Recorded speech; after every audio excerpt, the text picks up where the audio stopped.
Hello. तो बच्चों देखो, अब हम पढ़ने वाले हैं इलास्टिक हिस्टैरिसीस। इलास्टिक हिस्टैरिसीस में हम तीन चीज़ें पढ़ेंगे। एक तो पढ़ेंगे elastic after effect, elastic after effect, after, ठीक है। दूसरी चीज़ हम पढ़ेंगे elastic fatigue,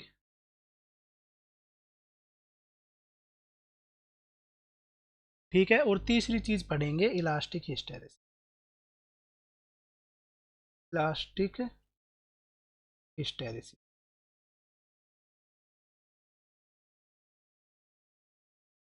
RE hysteresis. Okay, तीन चीज़ें हम यहाँ पे बेटा पढ़ेंगे। तो बेटा इलास्टिक आफ्टर इफेक्ट क्या होता है कि जैसे मान लेते हैं किसी बॉडी है, किसी बॉडी के ऊपर में हमने फोर्स लगाया और वो बॉडी इलास्टिक है, ठीक है। उस बॉडी को डिफॉर्म किया तो एकदम से बॉडी रिफॉर्म नहीं हो पाई। जैसे कि ऐसा मान लेते हैं कोई अपने पास में इस तरीके से कोई स्केल है, ठीक है।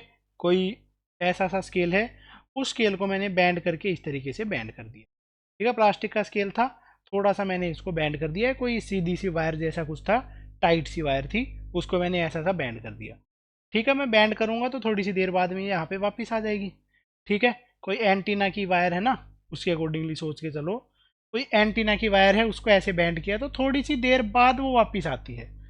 तो एकदम से वापस नहीं आई, इस पे फोर्स हटाते ही थोड़ी सी देर बाद में वापस आई। इसी चीज़ को बोला जाता है इलास्टिक आफ्टर इफेक्ट, ठीक है। सडनली एकदम से चेंज नहीं हुआ है। दूसरी चीज है अपने पास में इलास्टिक फटीग, ठीक है। इलास्टिक फटीग के केस में देखो बेटा क्या है कि अपने पास में जैसे कि यही कोई स्केल है, कोई लोहे का स्केल मान लो, स्टील का स्केल मान लो, ठीक है। इसके ऊपर में बार बार स्ट्रेस है, इसके ऊपर में रैपिड चेंज कर रहा हूँ स्ट्रेस का, ठीक है। पहले इसको मैंने इस तरीके से बैंड किया, फिर इसको ऐसे बैंड किया, सडनली एक बार ऐसे बैंड किया, एक बार ऐसे बैंड किया, एक बार ऐसे बैंड किया, एक बार ऐसे बैंड किया, बार बार इसको इस तरीके से बैंड में कर रहा होता हूँ। तो एक टाइम पे अपने पास में क्या हो जाता है कि ये यहाँ से टूट जाता है। वो जिस वजह से टूटा है उस वजह को बोलते हैं इलास्टिक फटीग, ठीक है। नेक्स्ट है अपने पास में इलास्टिक हिस्टेरेसिस। इलास्टिक हिस्टेरेसिस के बारे में समझो बेटा कि अगर मैं स्ट्रेस और स्ट्रेन का ग्राफ बनाता हूँ, किसी भी मटेरियल के लिए स्ट्रेन और जो स्ट्रेस है उसका जब ग्राफ बनाया जाता है तो उसका ग्राफ है वो कुछ इस तरीके का सा आता है, ठीक है। पहले जब मैंने इस तरीके से जब इंक्रीज किया था तो ऐसा था, तो वापिस आ रहा है तो इस तरीके से आ रहा है, ठीक है। मतलब कि जो पहले बॉडी को लोड किया था, बॉडी के ऊपर में फोर्स बढ़ाया था, इसको स्टेज को बोलेंगे लोडिंग स्टेज। अब बॉडी को जब अनलोड किया तो दोनों के दोनों सेम लाइन को मैच नहीं हुए, ठीक है। तो अलग अलग लाइन के अलोंग में आया। अब इस जो लूप है इसका जो एरिया है वो रिप्रेजेंट कर रहा होता है कि इस प्रोसेस में कितनी सी एनर्जी का लॉस हुआ, उसको बोला जाता है इलास्टिक हिस्टेरेसिस, ठीक है। और इस लूप का जो एरिया है उसको बोलते हैं लॉस इन एनर्जी। अब बेटा देखो, जैसे कि हमें बाई चांस बनाना है शॉक एब्जॉर्बर। शॉक एब्जॉर्बर में क्या होता है कि हम चाहते हैं कि अपने पास में कि वो ज़्यादा से ज़्यादा एनर्जी का लॉस कर सके। जैसे कि सोकर बनाने हैं, ठीक है, ताकि ब्रेकर के ऊपर से जैसे ही गाड़ी उछलती हुई जाए तो उसकी एनर्जी में कम से कम लॉस हो सके, ठीक है। और वो कम से कम लॉस किस केस में हो पाएगा, जहाँ पे ज़्यादातर एनर्जी तो स्ट्रेस ट्रेन में ही, लोडिंग अनलोडिंग में ही चली जाए। तो जितना ज़्यादा एरिया है उतनी ही ज़्यादा एनर्जी लॉस। शॉक एब्जॉर्बर के लिए ज़्यादा एरिया का ग्राफ हमें चाहिए होगा, ठीक है। अब इनकी जो स्टेटमेंट है, इनकी जो थ्योरी है वो बता देता हूँ। तो ये है बेटा इनकी डेफिनेशन, इलास्टिक आफ्टर इफेक्ट की डेफिनेशन लिख दी है। When we bend an elastic scale it will not return to origin position instantly, ठीक है। This temporary delay in material regaining its original shape after removal of deforming force is called elastic after effect. Clear है। Next चीज बताई है elastic fatigue. The temporary loss in elasticity occur in body subjected to repeated strain even if force are in elastic limits. Elastic limit में भी force लगा रहे हैं तब भी उसकी इलास्टिसिटी का टेम्परेरी लॉस हो जाता है, उसको बोला जाता है इलास्टिक फटीग।